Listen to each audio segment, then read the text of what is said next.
Okay. Looks like I've got sound, got audio. Looks like I've got video. Let's see if I've got feedback. So, just 1 second. Yep. Okay. So I'm seeing that everything works well. I've got about a 15-second delay, but yeah, it's one of those things. Anyway, welcome to this live stream. This one is going to be a bit different. You're going to have this quite often. And that's because the weather station had to be delayed a little bit. The parts haven't arrived from China yet. Some arrived yesterday, but I don't have everything. So I'm still waiting for a bit. Okay, so if you wouldn't mind telling me where you come from, and in the meantime, I'm going to be talking a little bit more. So today's Plan B, and we're going to talk about the state of ESPHome in 2025. I'm going to do a recap of all the notable changes since the beginning of the year. I'm going to talk about some of them, and obviously you're more than welcome to chime in and to tell me what you think. I was planning to do this as my last live stream, so for the next live stream, but hey, here we are. As for the December update, I'll possibly drop a short video or something to that to that effect, or I'll address it in the last live stream on the 14th of December. As well, if it's not out yet, I'll talk about it on the 11th of January. One thing that caught me a bit by surprise is that we are nearly at the end of the year. Today is the 23rd, and we are 32 days away from Christmas. That's something, I guess.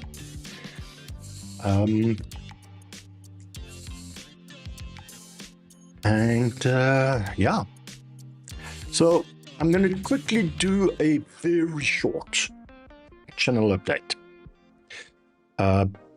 Simply because I want you to know where the channel is going to go, and things are going to change a little bit, but I guess you kind of figured that with me doing live streams every two weeks in the moment. And as I've said, I will carry on doing so until I can do recordings again. And you're going to say, but if you can do live streams, you can do recordings. Yes, it's just that I don't have time to edit those videos, hence the live stream. Now, live stream takes far less time than a full video does. A full video for 30 to 45 minutes will take me about a week or so, 4 hours a day. So, and that's all I've got really is 4 hours a day in any case. So I've got another project going on as well. I have to carry on with that. So what's happening is that I am training somebody to do the video editing for me, because that literally removes half of the work for me. The channel will remain primarily an ESPHome channel, but I do other stuff, and I think that some of that other stuff you might be interested in. So we'll be honest about certain things. ESPHome without Home Assistant is pretty much a lame duck. And Home Assistant without a small home lab, a nice setup behind it, is a bit like a car without wheels. So I'm thinking that maybe we should, or I should, address both of those as well. I do spend a bit of time on both of the others, so I'm talking about obviously Home Assistant and the Home Lab. And if you're interested, I might just start doing a bit of that in both the live stream and in my recorded videos. Also, and that could be earlier than later, I'm thinking of starting to do some shorts.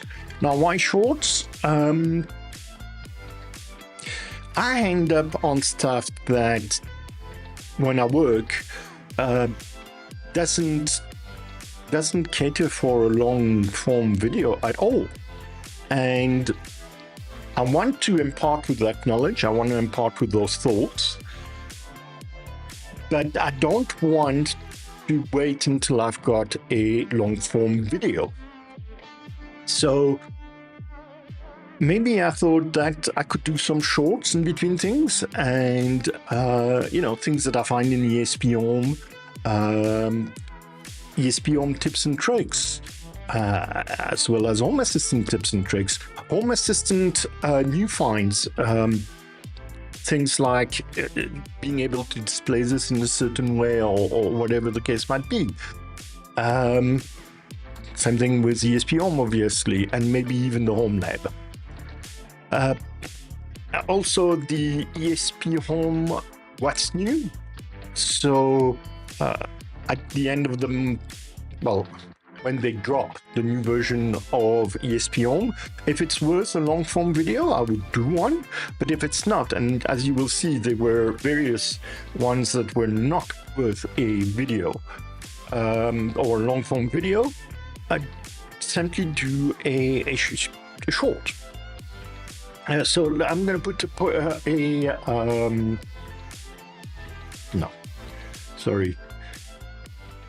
poll right now.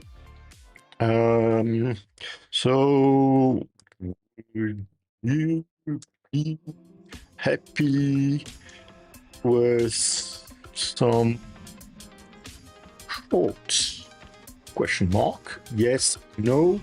And I'm starting the poll. I'll end it a little later, towards, let's say, I'm going to run it for about 15 minutes or so. So it's going to be up to you. It is in the live chat now, and I will also put it into the community tab on YouTube a little later. Okay. So I've, and obviously those would be dropping randomly as I find things. Okay, so the structure. Look, I can't address a year's worth of changes. I'm gonna just speak about the notable ones. And I'll only mention edit physical sensors that I intend to use or find useful in a home setting, basically for us makers. I will not be covering changes to the Raspberry Pi Pico, LibreTiny, or the new NRF52 platform. I haven't even looked at those yet. As for breaking changes, I'll maybe talk about a couple, but that's it. This will need to be very interactive. Please ask questions in the chat. I have the chat open. I can see it right there. Please don't hesitate. Okay. So there are honorable mentions for this year. Those honorable mentions were spread throughout the year. I think that at the top has to be LVGL, the component for the light graphic. I can't remember the full name. I've used it quite a bit at home. It is very powerful, and it is getting improved every month. Every month there is something new. So that is one of the mentions that I wanted to put forward. There's been major changes to the BLE component. I think I might do a dedicated series around that, because I look month to month and there's been a lot of changes. Also, a lot of work around PSRAM and the way that we can address PSRAM or put things into PSRAM. Now, I think that I could do a few thoughts regarding that, because it's not worth doing a long form. There would be 10 minutes at the most. The last one, and I'm going to actually talk about it later on, is substitutions, which have changed as well. In the past, in substitutions, we were forced to use C and C++. Today, we can use the very same techniques we use in Home Assistant, Jinja 2. So that changes the ballgame for a lot of people. Okay, so I think now we can move to the screen and me somewhere over, over here. Yeah, over here. Also, whilst I think about it, I don't know if you like the new layout. I kind of worked on it to try to find something. And yeah, I hope the music is not too loud. Maybe I should drop it a little more. Let's drop it to 15%. Yeah, that should be okay. If there is anything that's not working for you, please put it in the chat so that I can fix it immediately. Okay. So I'm going to do a month by month and a quick fire where there was not much. And we will obviously start at the beginning, which was in February, because in January there was a no drop, and February started with big changes, and I mean big changes. And I'm not going to even look too much at the screen because I know what those big changes were, and I still have to work with them. I have started, and maybe I should show you.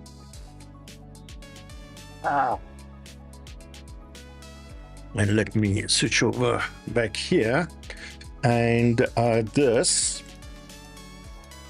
So this is a ESP S3 with it's a N8R16 or N16R8, I can't remember. 8 megs of RAM and 16 megs of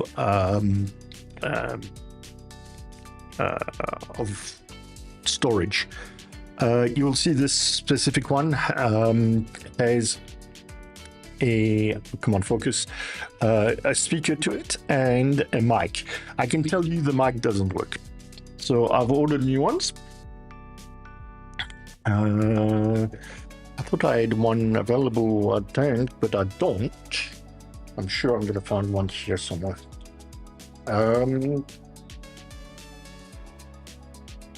They can't be too far away. Let's see. In my tank. Yes, I've got, I'll show you.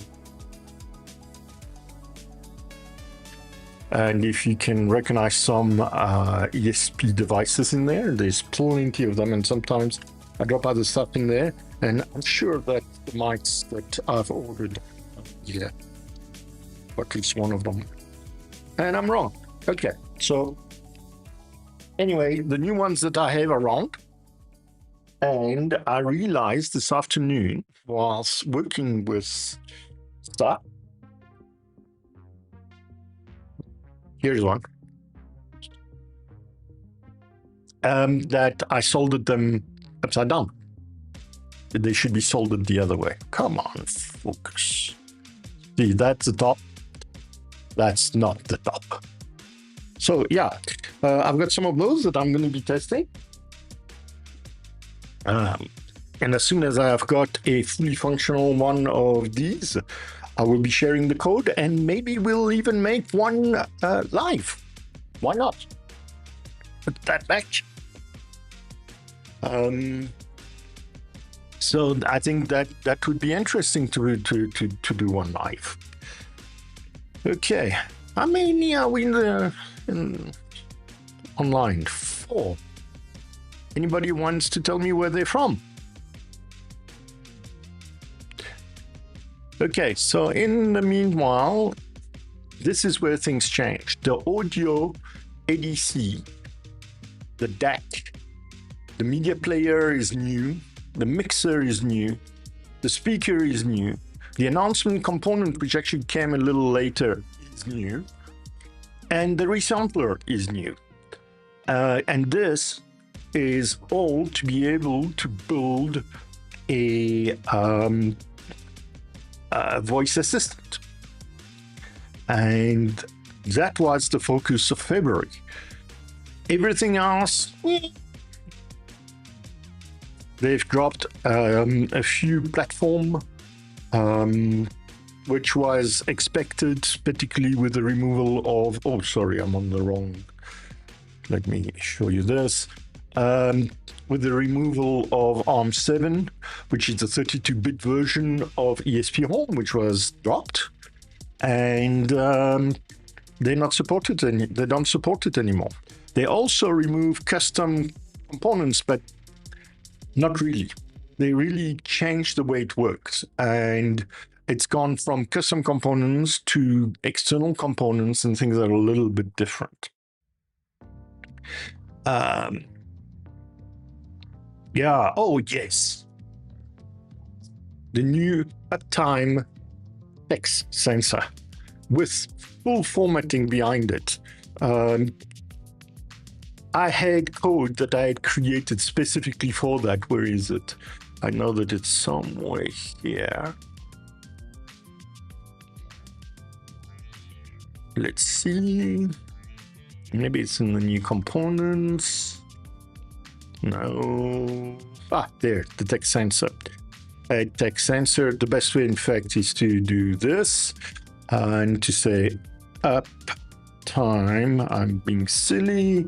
And the text sensor is the first thing that comes up. And you can see here, you can do the format now. So, and you've got a whole lot of choices. And yeah, there is explanations on how to do the format itself. They use standard formats from, I can't remember, but yeah, so this is great. We don't have to do it manually anymore. It's built in. Okay, so, and that was February. March came along. By the way, anything you want to tell me about February? And remember to vote, please. No?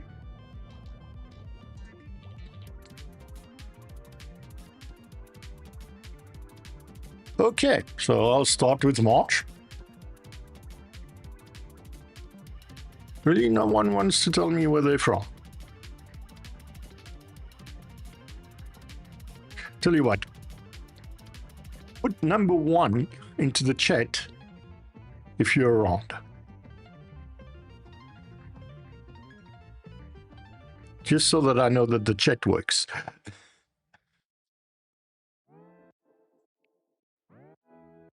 Okay. In the meantime, let me start with March.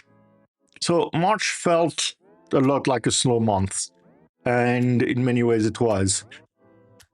I got to understand why it was so much later in the year, and we'll talk about that because we will be literally stopping for a while discussing things.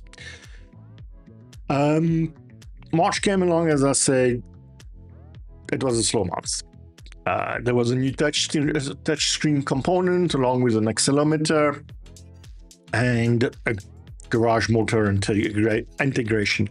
The most exciting thing is this fellow over here, which is a radar, and it's exciting because it is multi-zone, and I will try to get one to play around with it and see what we can do with it, and maybe integrate it into our room sensor.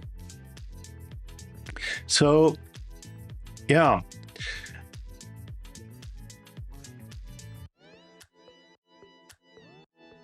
I am really gonna skip this. April. Things got worse in April.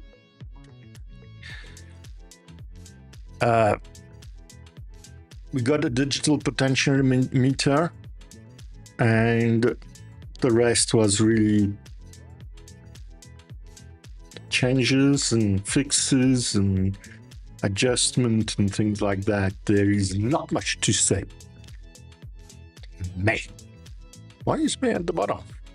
Okay, so May was a bit different.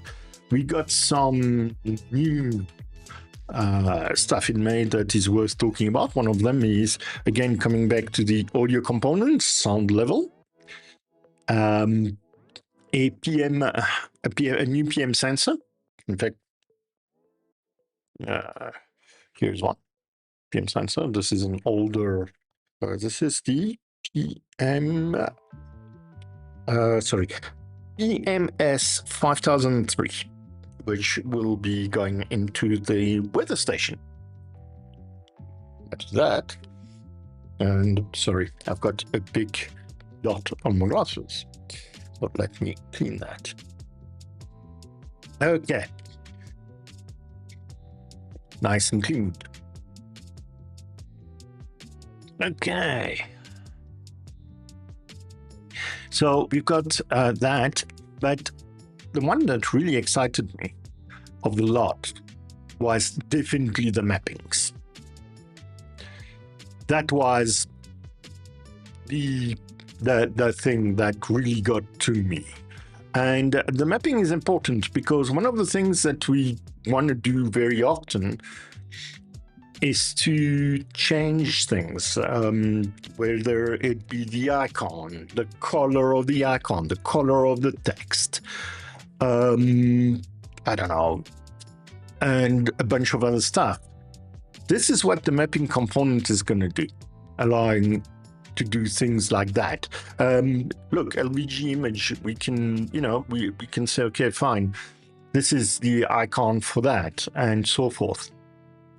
So I think it's getting a mastery of this is going to be very important in the long term, because it will allow us to do quite a few things, different things. And you got here examples of colors, fonts, and so forth. I think mapping is something that we'll all use. When it comes to the packet transport, it was very important for something else. And I'll be honest with you, I'm very, how can I put it, disappointed with it, but I will come back to it a little later. Syslog, you can point, if I remember well, you can point the syslog into a logger. Yep, there it is. The syslog into an external logger. Yeah, that's it. So yeah, that could be useful in some cases, but we tend to look at the logs directly, at least as makers. The big news for that month was the introduction of the Home Assistant Voice Preview Edition. And the Home Assistant Voice Preview Edition is this fella, which we do not have in South Africa, by the way. I haven't had the chance to put my hands on one because, well, we don't have it in South Africa, and importing it is horribly expensive. So, yeah.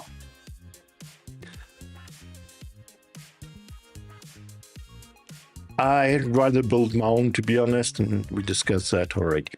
Okay. This is one of the months, in my opinion, that were safe.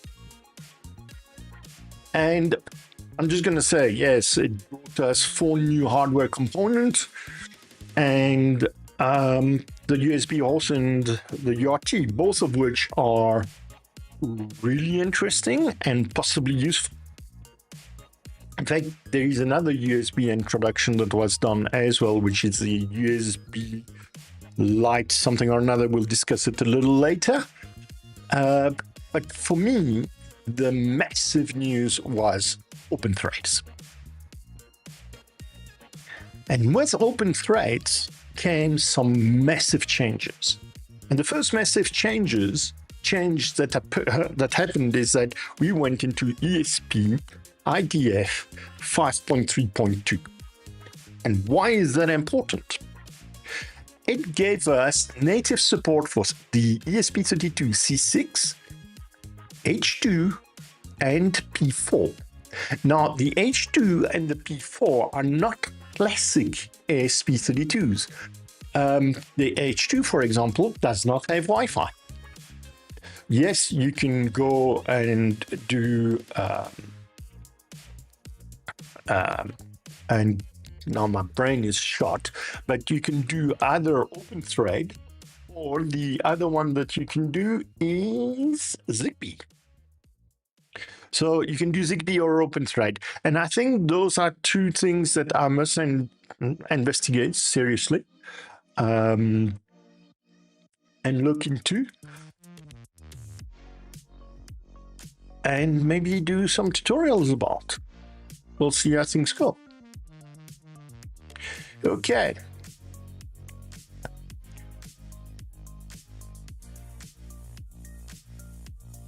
So, as I said, that was a big one. And obviously, as I said, the open thread that is linked into the native API, that is going to be, yeah, especially for the H2. And obviously, the H2 is the first that's supported with the C6. And by the way, if you want to see, I think I've got an H2 here somewhere. No, that's a C3.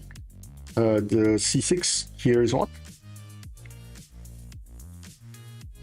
And obviously it won't come out, just to upset me. Because they interlocked. There we are.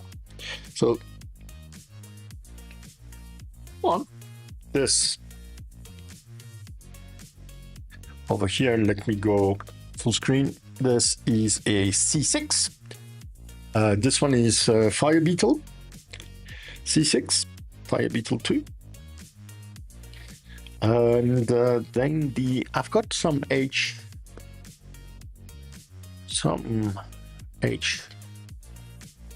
as well that I want to start playing with. Is this? No, that's a C3. But I do have one. I'll be honest with you, I could show you this. And so this is a Super Mini.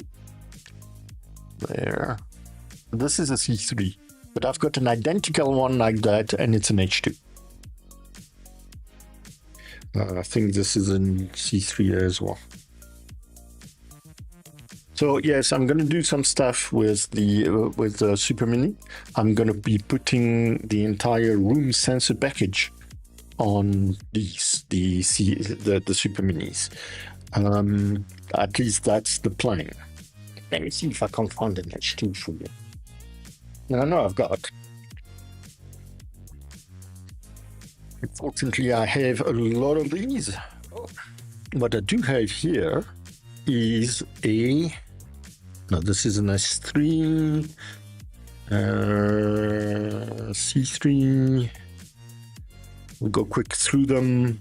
If I find one. Sorry, I'm going to take out my glasses for a second. S3. I really need to put order in all of this. Oh, yes. So, and I'm going to put an C3 next to it so that you can see both together. And the size difference. So this one here is a C3 Super Mini, and this is a C6 Super Mini. You'll see there are 2 pins more. So yeah, let's see if I got an H. S3. I should have pulled these earlier. I agree with you. If you want to scream at me, you're more than welcome to. C3. It will be the last one. What do we bet it's the last one?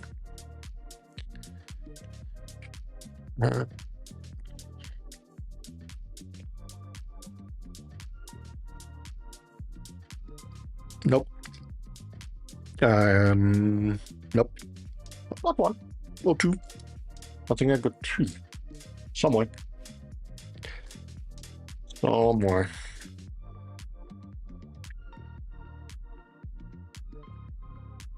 We'll figure what. Okay.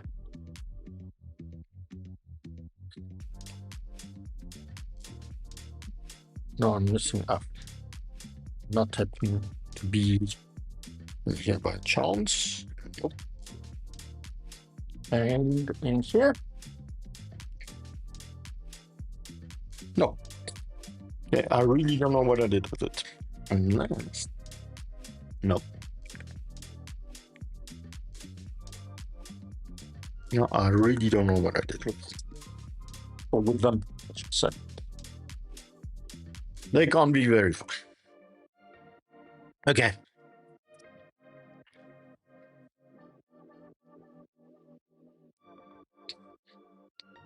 We were in June. Let's get back to June. I don't know what happened there. So as I say, in June, the big news. No,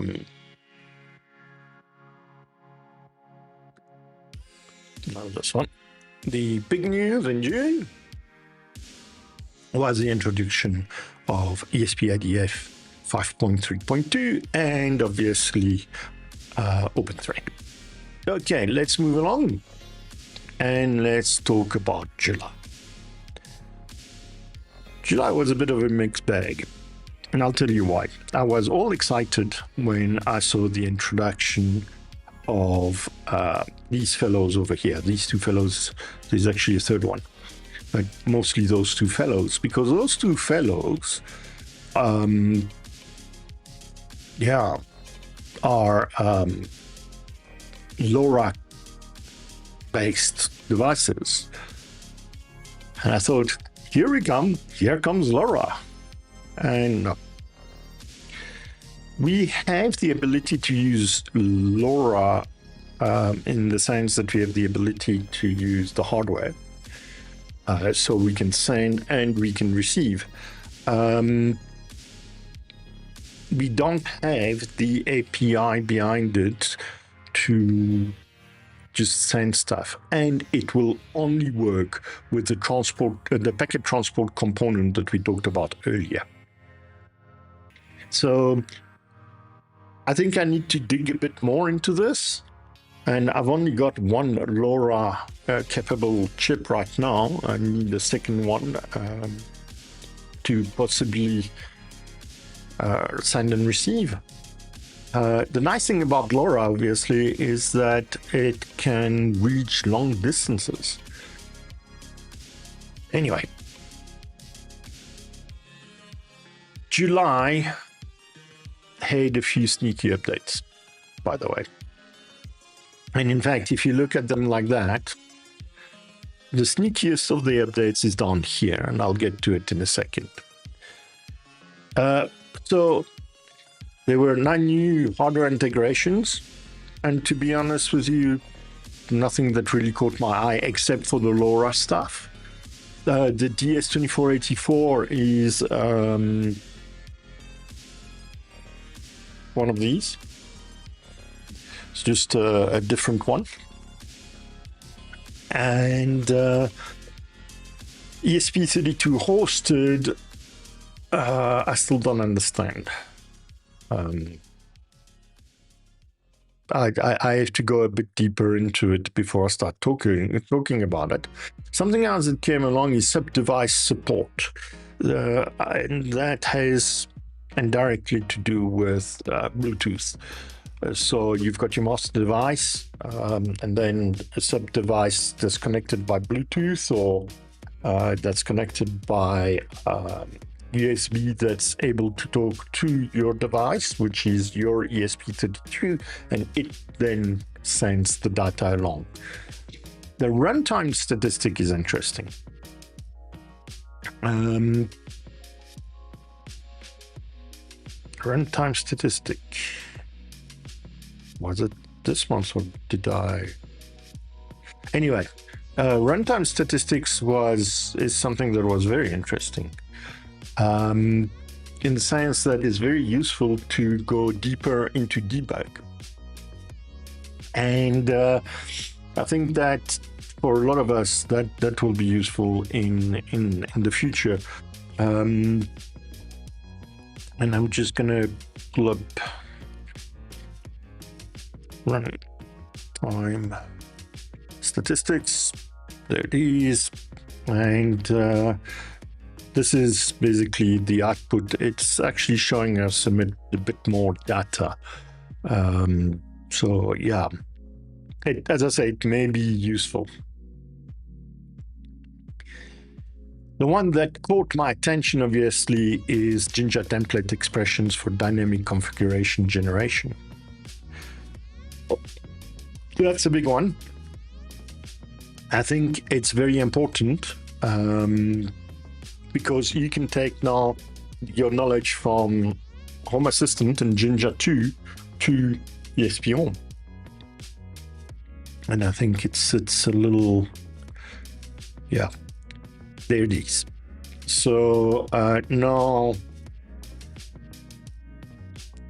okay, this is, whether it's Jinja or not is irrelevant because it looks a lot like it. But here, we're using Jinja now, which to me is great. It lowers the bar to entry, and I think that changes things quite substantially. There was also a major breaking change in the way that OTA works, and somehow I completely missed it. I haven't adjusted my code regarding that, and OTA still works. Where is the OTA stuff? Yeah, there. OTA, now you have to say platform ESPHome or web server. So I haven't noticed anything. So yeah. And ESPIDF4 was completely removed out of the July drop. Okay. August came along and we had the introduction to the NRF52 platform. I'm not going to talk about it any longer than that. As I said at the beginning, it's new. It's another processor that we've got access to. That's about it, really. What else is there to say? The other two are the MIPI DSI display and the LD2412. Now, the LD2412 is basically an upgraded LD2410 as far as I can see. And then runtime stats. You'll see that I skipped on because this was big. Another big month, ESPNow. And what does ESPNow bring to the table? ESPNow brings an internal Wi-Fi type of communication between ESP32 devices. Basically, it doesn't need a router, and you can create a mesh network with it. I mean, on a big farm that has no external network, that would be fantastic. You don't have a router, you can create a mesh network with the ESP32s and get the data back. What's also very interesting is that it can be used as a fallback when Wi-Fi is not available. So it's a backup way of your ESP32s to talk back to your server. Now, I'm not too sure how that would work, how that communication works with Home Assistant, because I haven't implemented yet, but I can see a lot of potential. There is other advantage, low power requirements with ESPNow. So again, potential. but I think that most of us will use it as backup network. Okay, September. September was the calm before the storm. There was the new MIPI RGB display integration and the camera encoder. I can see some use of the camera encoder, and obviously if we've got a MIPI display, sure. The camera encoder I've tried. I've already implemented and tried, and the big thing about the JPEG encoder, obviously, versus the BMP encoder is that JPEG is far smaller. So it's less heavy on the network. It's also easier on the processors, and so forth and so forth. So basically, video could end up far smoother. As I said, I haven't been able to work it properly.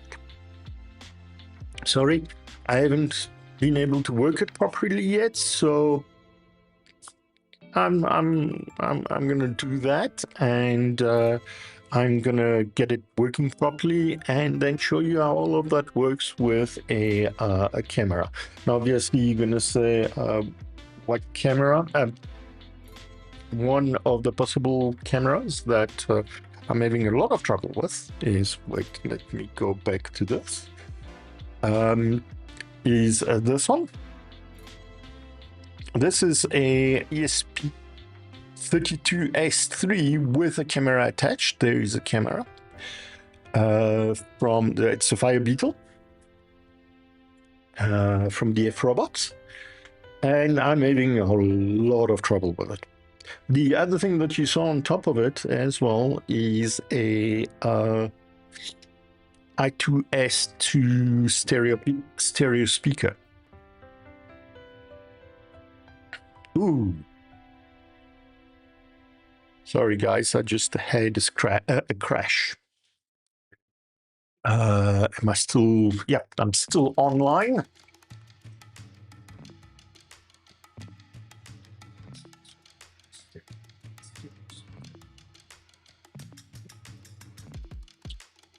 Okay, let's see if that's going to fix it.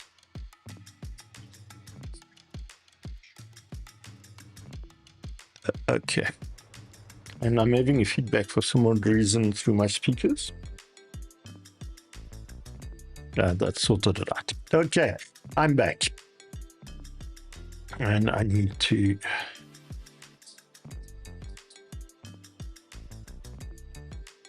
Okay. I'm gonna... I don't know why I've got feedback. Sorry, guys. Okay. The rest of it was memory and performance, and yeah, nothing to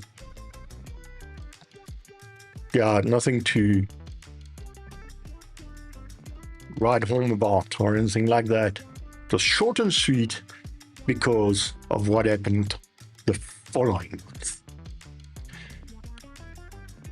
And that quite literally cut my breath. Now, I don't know if you know where I come from, but I'm an IT architect, and I did enterprise architecture, software architecture, network architecture, that type of stuff. And I never quite understood a few things, but I'll get to it in a second. First, I want to talk about the Z-Wave proxy. That's exactly what it is. It is a Z-Wave proxy. Z-Wave was not. And there it crashes again.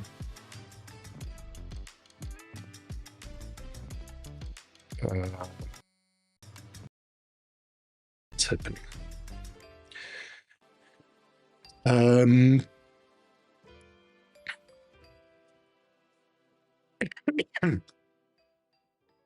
Yeah, that's cute.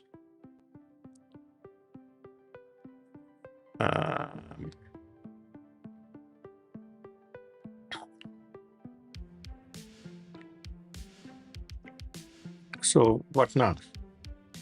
Sorry, I'm having another problem. No, the stream.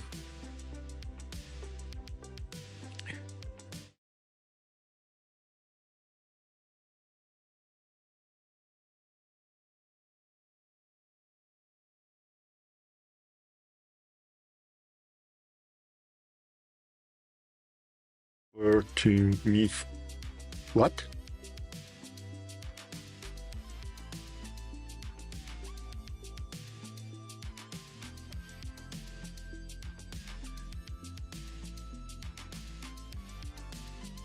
Okay, let me try to fix this.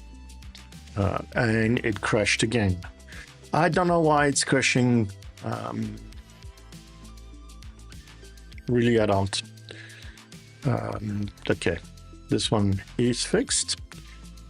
And okay.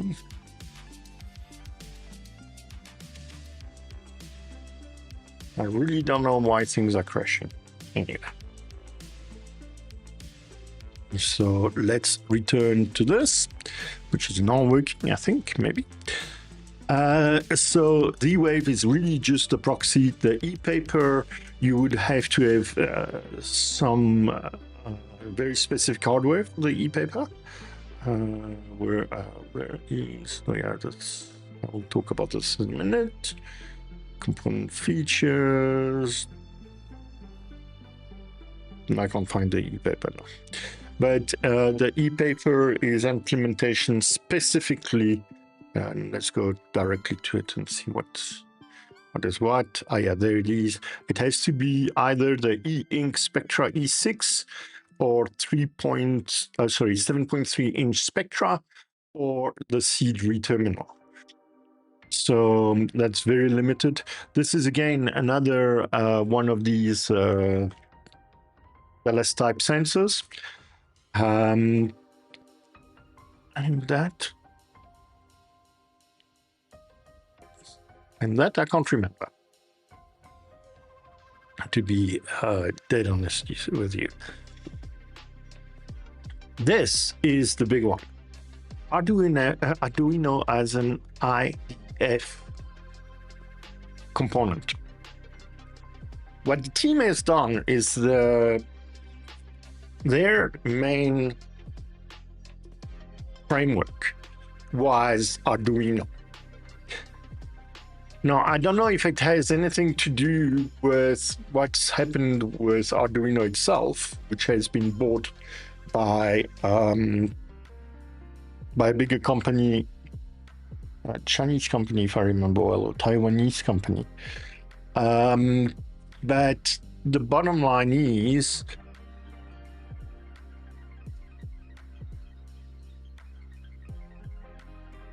hold on. The bottom line is the architectural change is literally you had the Arduino framework on top, and the IDF framework was living with it, kind of, because believe it or not, the Arduino framework is built on top of the IDF framework. All they did is they did this. Now the IDF is here, and the Arduino framework is now a component of ESPHome. Now, what changes does that bring? These are major changes. The fact that they've managed to do it without breaking anything is absolutely fantastic. There are many things that are not possible. Let's talk about memory. Because we are no longer dependent on the Arduino framework, we can opt to have it completely out and save memory. There is also, they've introduced a new dynamic auto-loading system, which loads only the components that you need into memory And I'm not too sure whether in the compile, and you would have seen when it compiled in the old days, there was compilation of stuff that you didn't include. I think that they've gone into the core, and they're going into the core, and they are actually doing really the bare minimum that you need for this to run. And that is fantastic. Oh yes, so Arduino was bought by Qualcomm. So my take on this is I like where this is going, because obviously one less dependency, reduce memory usage, smaller binaries, as I say, dynamic autoloading. Hey, the captive portal is now available for ESP-IDF without the need for the Arduino network component, sorry. And the implementation of the Wave proxy, I think, comes from the fact that they've gone down that road. So all of these things are rather important. It will change things. And we've seen that with the C3 is a good example. And the S3 Micro is also a good example. I'm taking those two, like I could take the H6, so the H6 usually is a bit better. Have very limited memory. The H6, I think, has got 4 megs of space that you can use, but memory-wise is very low. And this is going to be very important with those new chips to be very conservative with memory usage and with binary size. It's already so. Yes, we've got the full-blown S3, which can have like 8 megabits of RAM and 16 megabits of I call it space. There is another name for it. Sorry, my mind is more. And DYL3NR. Dylan? From Clickzorp. Wait a minute. From Clickzorp. Anyway, guys, thank you. Yes, 100%. I've left it open. Really. I'm not going to end it until the end of the poll. Please go to the poll and say yay, nay. So coming back to the ESP-IDF implementation, my guess, and I understand I don't have any insight into what ESPHome is doing whatsoever. I mean, I've never spoken to them. But I would say that in the long run, they would want to step away completely from the Arduino framework. That makes sense. It's one less dependency. I mean, I think they were stuck with the Arduino because of its origin. I must remember that it was kind of somebody's pet project. Now, obviously, it's not anymore. And we are seeing companies use it quite seriously. I've seen Sonoff devices with ESPHome, ESPHome on it. I've seen other manufacturers doing so. I mean, one of the best room presence sensor at this point in time, and it's built by a guy that has a home assistant channel. Actually bought a new property recently, also in the UK. Is purely ESPHome. So yeah, we can do that. Okay, that it is not ESPHome. I converted my weather station to ESPHome, and my second weather station is going to be ESPHome as well. It's also a conversion. So ESPHome, yes, I mean, we look at it and we say, oh yeah, well, it's not all that complicated and it's very configurable and whatnot and whatnot. But ESPHome can be used by companies for their sensor packages. So yes, we are makers and we are using it and we are having fun with it. And I mean, I'm going to be scattering my little home, well, I'll show it to you shortly, my home sensor package right through the house, and it's all built on ESPHome. Having said that, ESPHome is a serious product, or at least in my opinion it is. So I think I'll leave it to that, and then, as I said, the Z-Wave proxy, and yeah, that is important. And let me find it for you, which would be a fantastic one for a short. Where is it? Oh yes, ESPHome. Yeah, blah blah blah blah blah blah blah blah blah blah blah blah blah blah blah blah.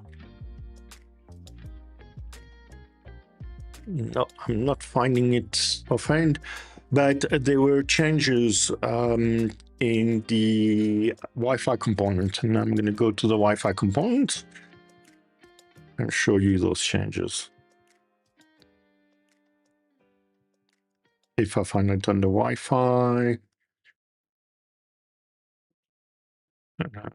home, there we are. This is the one that I'm talking about. So you can't see it, can you?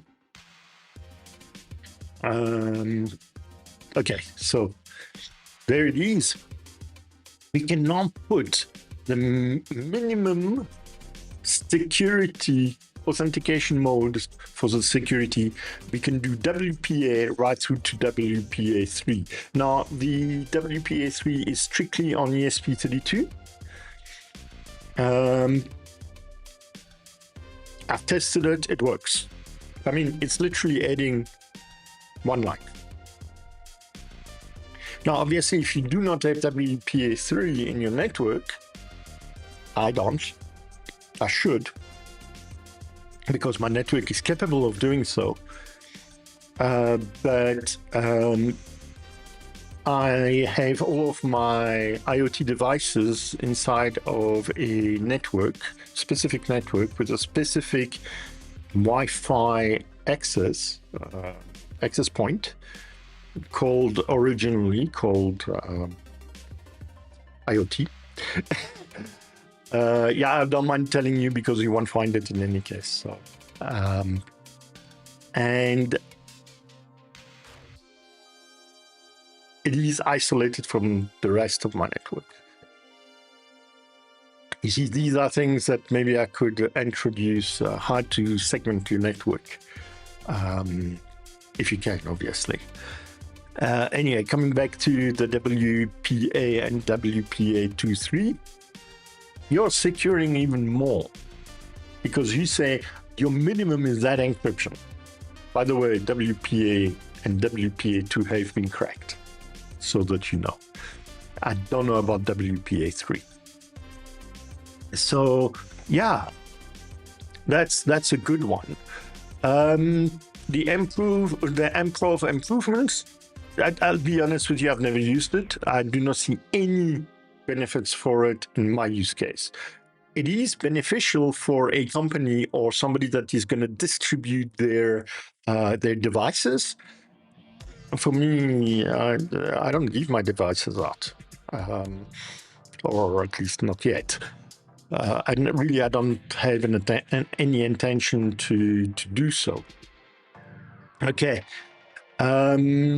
there was also new APIs that support receiving responses from Home Assistant actions. That enables bidirectional communication, and it might be worth investigating because I've got stuff in the head that might be useful. And lastly, there was a audio platform change, or addition, I should say, where now we can use flash decoders for our audio. I'll be honest with you, this was, to me, that was my favorite drop of the year. That change of architecture to me was necessary for ESPHome to go forward and to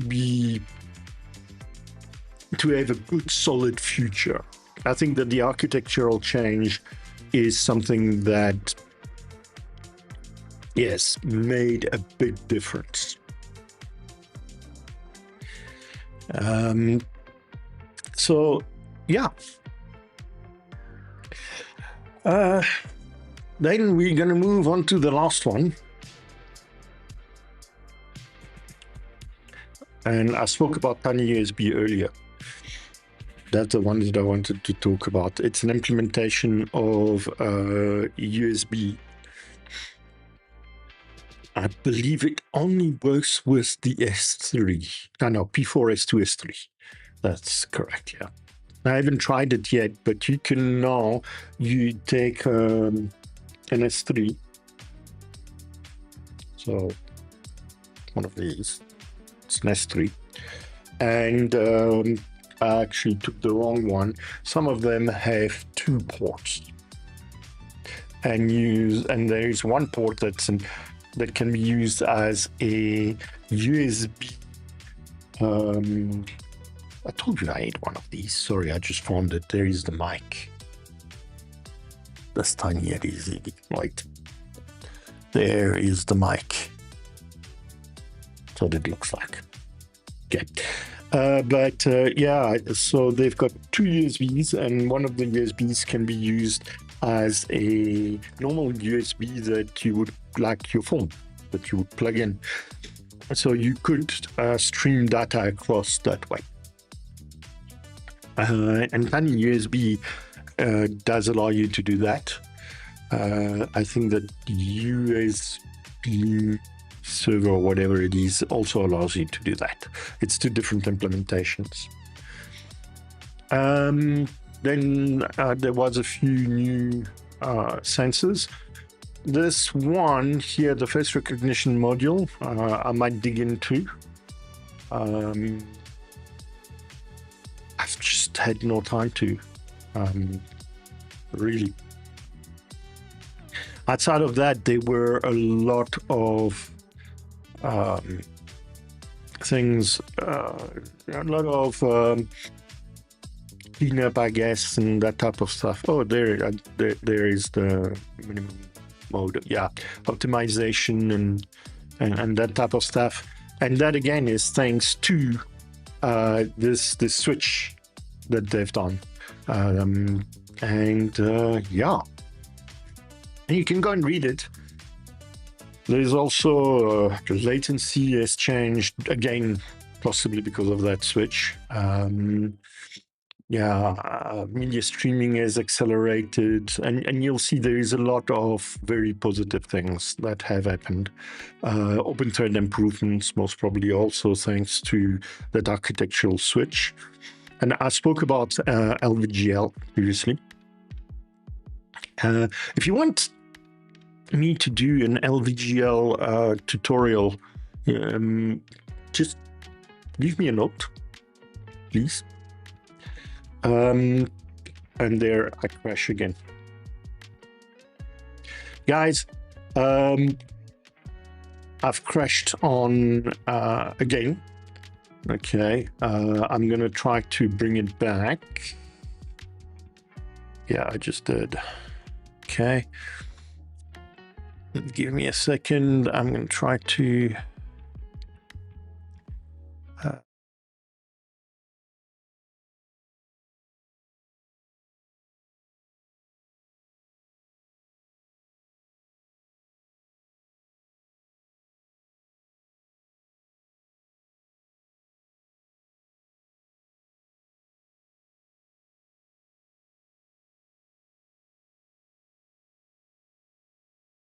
And that's the overhead. We'll get to it. Okay.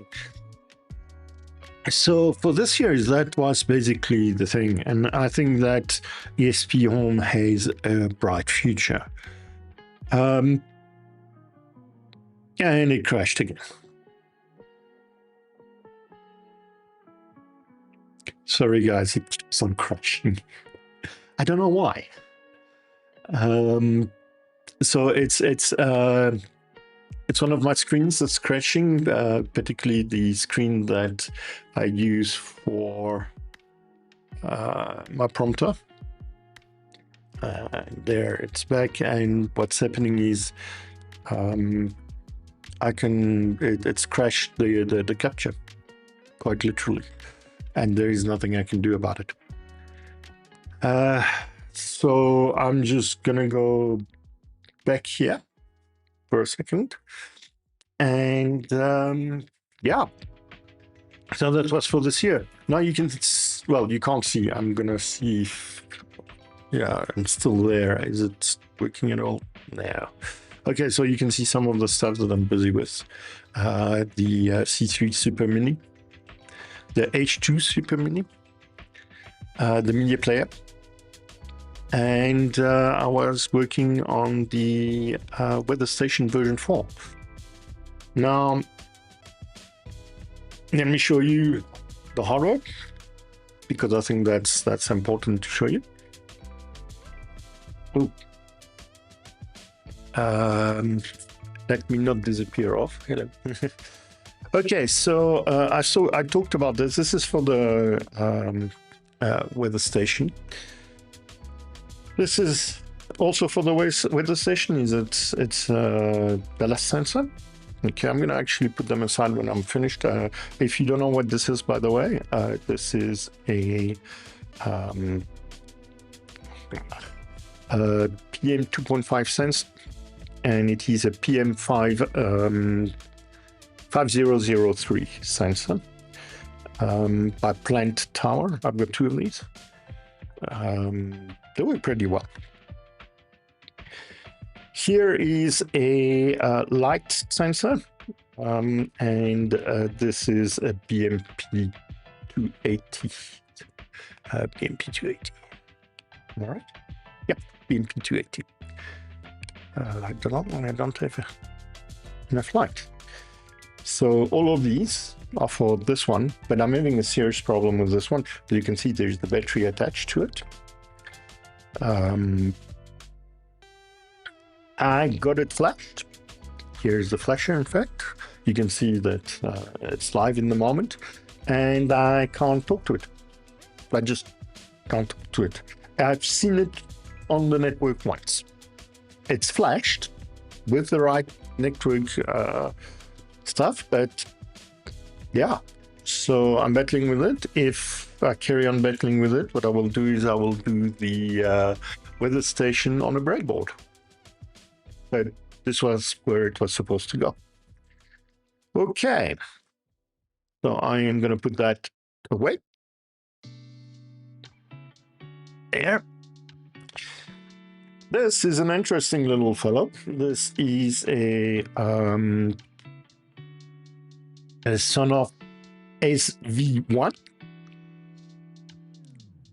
I think. Yeah, it is the SV1. This is the other one. Yeah. This is the SV1. Did I chop it off? No, I didn't. I need to. I control my garage with that. My garage door is controlled with that. So, unfortunately, the one that I had there burned out due to my stupidity. And I have to replace it. So I have shared that code, I think. It's on the GitHub. And if I haven't, I will make sure that it's there. It's very simple. It does an instant to the motor. The motor picks up that there was a change. It opens or closes. It also has 2 sensors. One sensor that triggers when the door is at the top, and one sensor that triggers when the door is at the bottom. Those are two magnetic sensors. I know they have another name, but yes, and it's powered by an ESP 8266. Yeah, 8266. So this is what it's for. If you are interested, I can show you the whole thing. Again, just drop a message. This one is also from Sonoff. I use these to control lights every now and again. They are basics, Sonoff basics are ones, and they flashed with ESPHome, much like the SV1 is flashed with ESPHome. I see that now it's crashing all by itself. So yeah, so these can be very useful, and you buy them off the shelf. They do have ESP. There is the ESP 8266. If I haven't shown you where this one is, there it is. Okay. So yeah, I received this. I'm going to try this one for the room package. It's a I2S. It has a temperature sensor and a room something sensor built into one single little board. You see, these things are things that I could easily make a short about, and this is why I'm thinking about doing some shorts, because yeah, it's pretty interesting. Boards that you find like that. This one I can't get working, I've got. It is a GPS, and it will not work with ESPHome. I still have to check if it will work with Arduino. So that's coming. It comes with this enormous antenna. So let's put that on aside. Yes, so I'm going to try to put the entire room sensor package on this. On these. I ordered these from Temu because here in South Africa I haven't found any. So yeah, and I will show you what the final package looks like. This is one solution. The other solution is to design a housing for it. And this, I'll talk about it in a minute. This is a room package that I'd like to use. That, by the way, over there is a ESP32H6, I think. Yeah, it is an H6. I put an H6 in there. I want to try to have it working on an H3. The problem is if I drop to the H3, even with the H6, I can't integrate any audio stuff, simply because the processor won't be able to handle it, the memory either.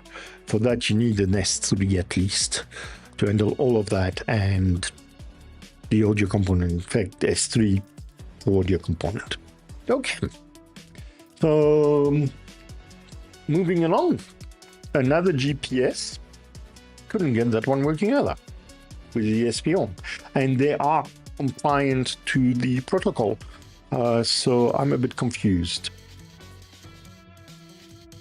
Yeah, go figure. But yes, if I'm a bit off, it's because my this screen here,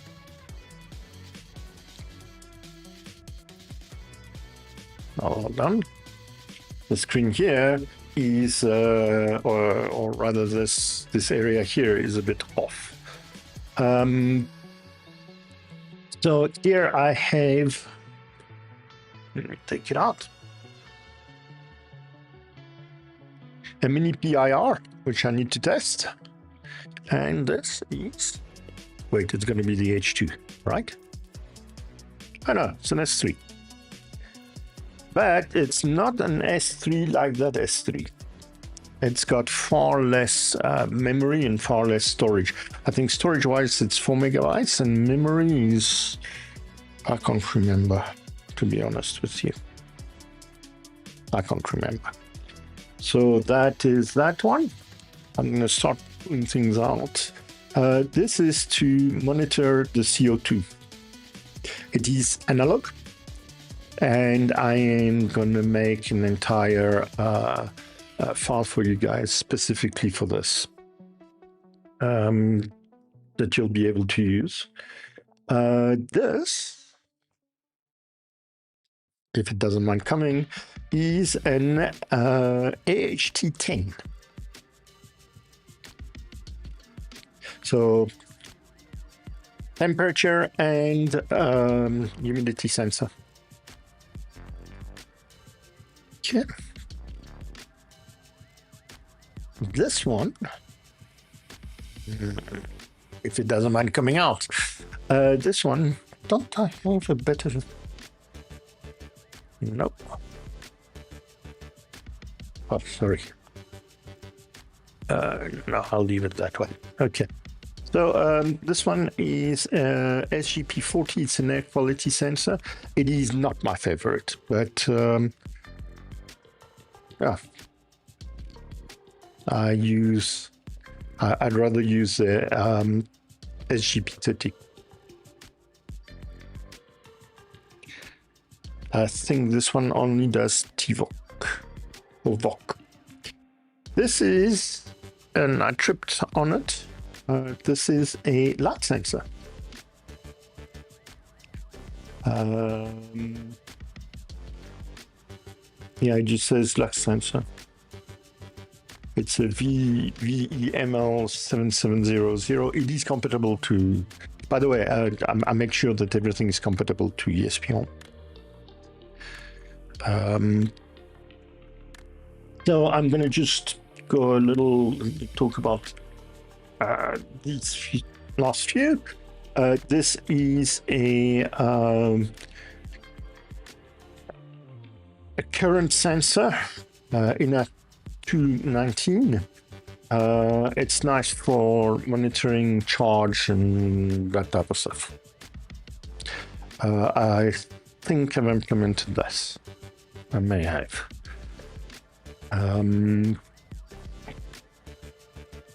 This one, and I'll be honest with you, the specific one, I don't know if you can see the gray hair. This is what this is about. This sensor gave me gray hair and still does. This is a lightning strike detector. It has another name. I know it works. I've seen it work. And then it stops working, and then it starts working again. And in South Africa, we get a lot of lightning. So it would be nice to have one of those in the weather station, because then if we had one of those in the weather station, one of these, I could get informed there's a storm coming 40 kilometers away. And I could do a whole lot of stuff in Home Assistant to tell me, oh yes, well, the window upstairs is open and the dogs are outside, and we've left washing outside, which I don't know how I would actually check, but yeah, that would be great if I could get it working. And if anybody's got one that they've got that works, please tell me the model number, because I am going crazy. I've tested 2. I'm failing with 2. It goes on and off, on and off. Sometimes it works, sometimes it doesn't. It tires me. Anyway, and for the last one, This is a stereo I2C amplifier. So you can see the stereo in. So this is for the Wi-Fi multimedia player or audio player. So that is that. That's an S3. That is a. Just so that you know what's on the. That's a C3. That's a C3. That's a H6, and that's an S3. Guys, by the way, if you want for prototyping, if you really want some good quality stuff, the Fire Beetle, they're a bit more expensive, and they're not sponsors or anything, but the Fire Beetle stuff is really, and the Fire Beetle 2 stuff is really, really good. Okay, let me put that away, and let me talk about this one. Now, this one is currently working, and you'll see that it's flashing over there. The H6 has a battery monitor, right? And you can actually charge a battery off it. Let's see, where is the H6? I had one earlier, and like an idiot, I want to put it back away. I want to show you the bottom. Just don't look at this mess, please. This is easy. There is. Nope. Nope, but nope. I think.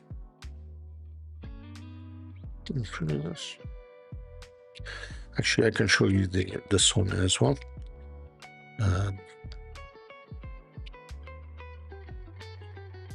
The H6 is relatively easy to find because it's longer than the rest, as you saw earlier. I think there it is. C6, sorry, not H6. C6. I am going to keep a C3. This is an S3. S3. This is a C3. Yeah.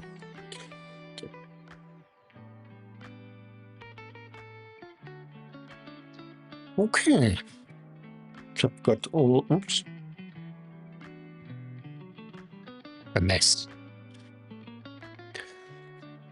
And understand me. Not everything is a mess in my life. Let me push that one. This is definitely not a mess, because things have a place. For example, that goes there and that goes there, and this was at the back somewhere. This one goes here as well. So you can see that there is some logic to things.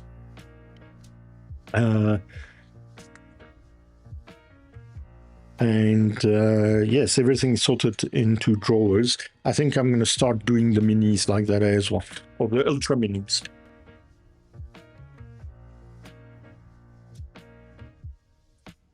Okay, so if you turn around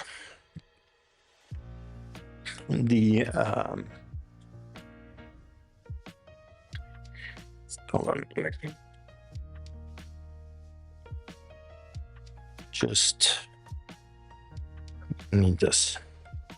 Okay, so if you turn this fellow around and put it the right way, I'm hoping you can see these, but there are two pads here. And those two pads are for a battery connector. In fact, there are a few other GPIOs that are a little scattered along the board. Over here, over here, over here. And this is for the, you can see the C6. So yeah. And you can see it actually says battery plus and battery minus. And the batteries that it expects is obviously 3.3 volts. So pretty much, and I'm gonna disconnect this. Pretty much these batteries. So you'll see all 3.7 volts. Sorry, there. So that's what it would expect, and it has the ability to charge it. It's got a charging chip somewhere. Don't ask me where. These also have a RGB chip. I mean RGB LED, which is handy. So this is the C6 Super Mini, the C3 Mini. Yeah. So this is the bottom of the C3 Super Mini. You'll see that those pads are not there, and there are no additional GPIO on it. And yeah, it doesn't have the RGB LED either. This is what I want to use to put in every single one of my rooms. This is they're very cheap. And they do well. They're relatively powerful. So, and you'll see they are also smaller. Okay, and the last one is the S3. It's also got the pads for the battery, and you'll see it's got pogo connectors for a whole lot more GPIO. So you can actually connect all of these and all of these. Nice, pretty nice. I really do wonder where my H are gone to. But yeah, so by the way, for this one, and this one, I think I've already put up the files, the basic files for it on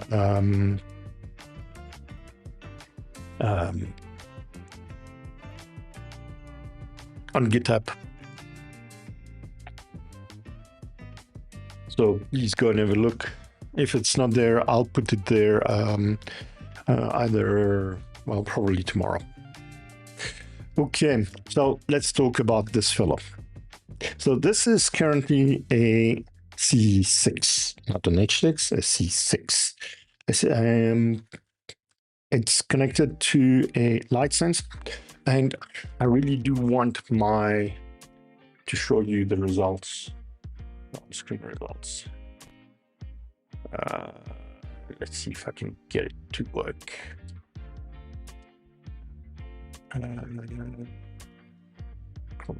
It's not complaining, and I am gonna restart it. Sorry, guys.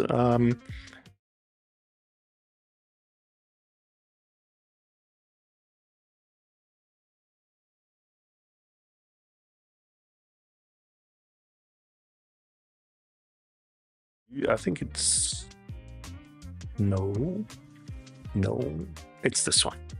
Okay. So this is the result. What you're seeing here. So these two over here, that one, and these 6 over here are coming directly from this package. So I am going to do this. Okay. And oh yes, just to prove to you that it is coming from this package. Yep. No. I'm hoping that you can see the light, not so well. I'm going to do it the other way, this way. Okay, you can see the ambient light right now is too bright. We're going to have to wait for a second.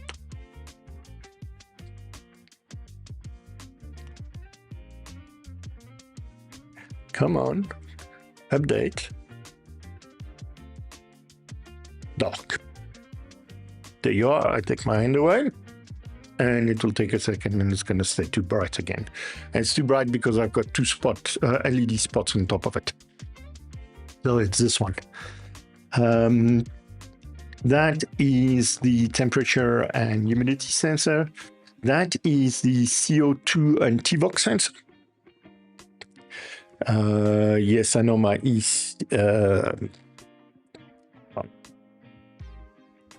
maybe you want it more this way.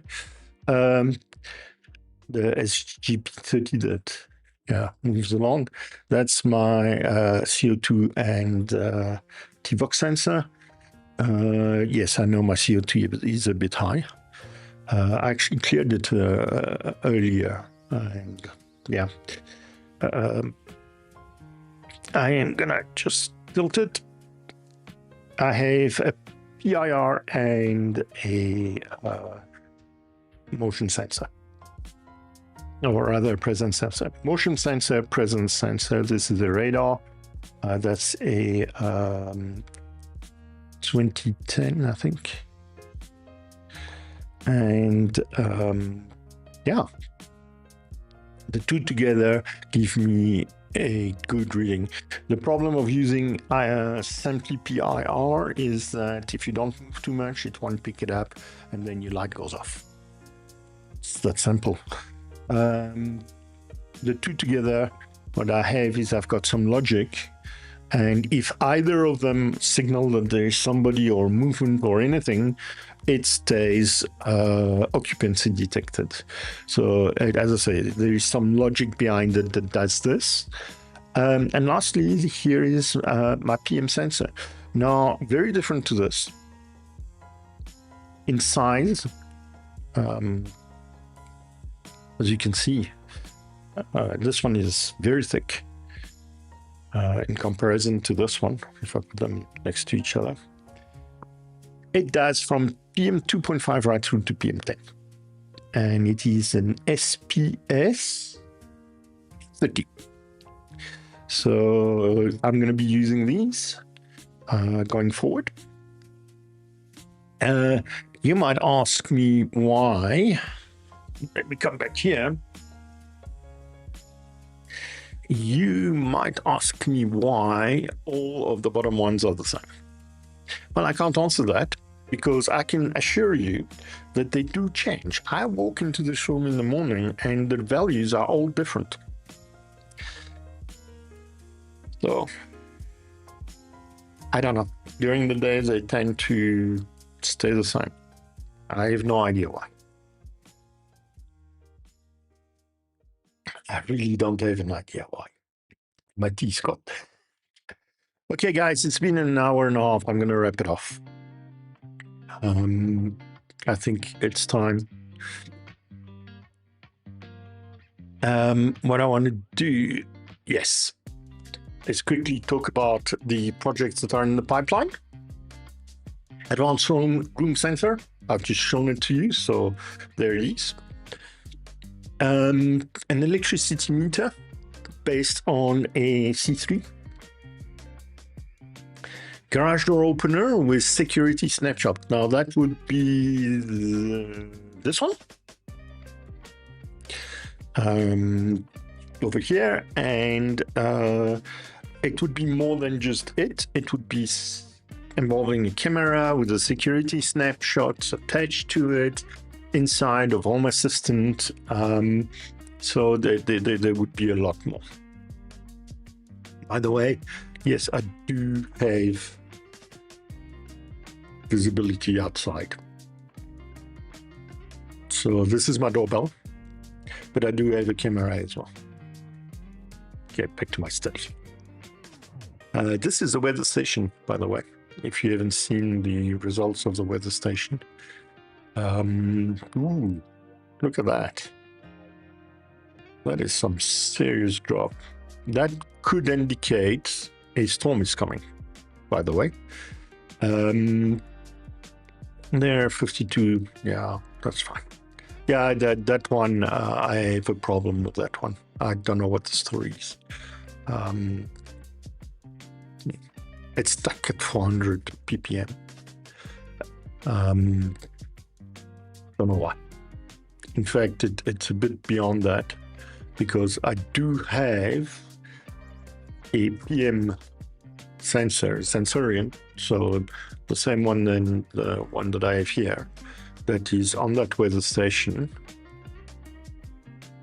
I've taken out all of it, but I do have a sensorium S30, and it's completely crazy up there. I bring it down, and I did, and it works 100%. I don't know. I really don't know. Anyway, carrying on. Hydroponics monitor. I've got a hydroponics system. I want to monitor the water. I want to monitor the water temperature as well as the temperature inside of the pipe. I want to monitor the pH and a few other things as well. Smart LED controller. That's universal Wi-Fi smart infrared remote control. That's a mouthful. Yeah, definitely. That's on the cards. Voice assistant with AI integration. I was thinking of adding it to the advanced room sensor, but I don't know if it will be possible. I don't know that I have processors, or at least in the mini processors and in the super mini processors, but I have one that can do that. Then a water meter. And I spoke about the Wi-Fi media speaker. The next one that I will be doing after the weather station will be pretty much up to you guys. I really am in need of the hydroponic monitor. So I'm thinking maybe the hydroponic monitor would be the one that I would go for. So yeah.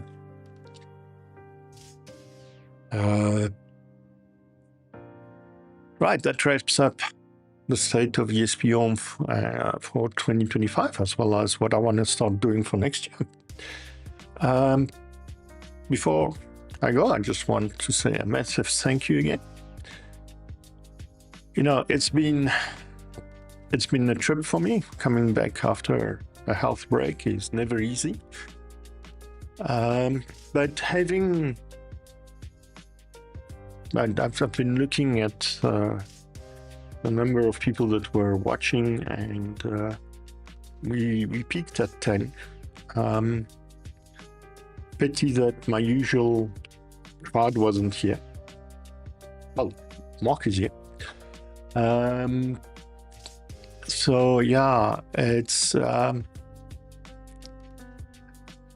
it means the world to me that you guys are here. And that you guys watch my stuff and everything else. And it does feel good to be back in the saddle. Earlier, I nearly canceled it because my back just wasn't cooperating. It still doesn't, but I took some meds, and I'm here.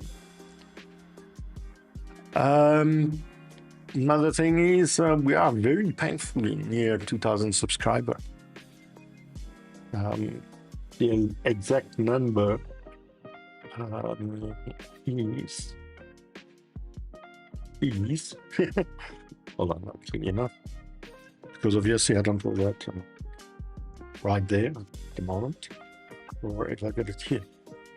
I don't. So come on.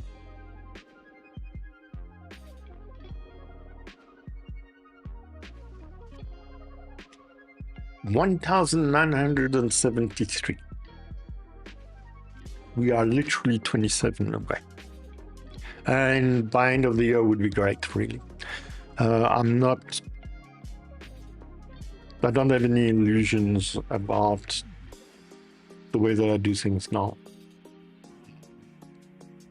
I think it's going to take a little time for the channel to pick up again. Anyway,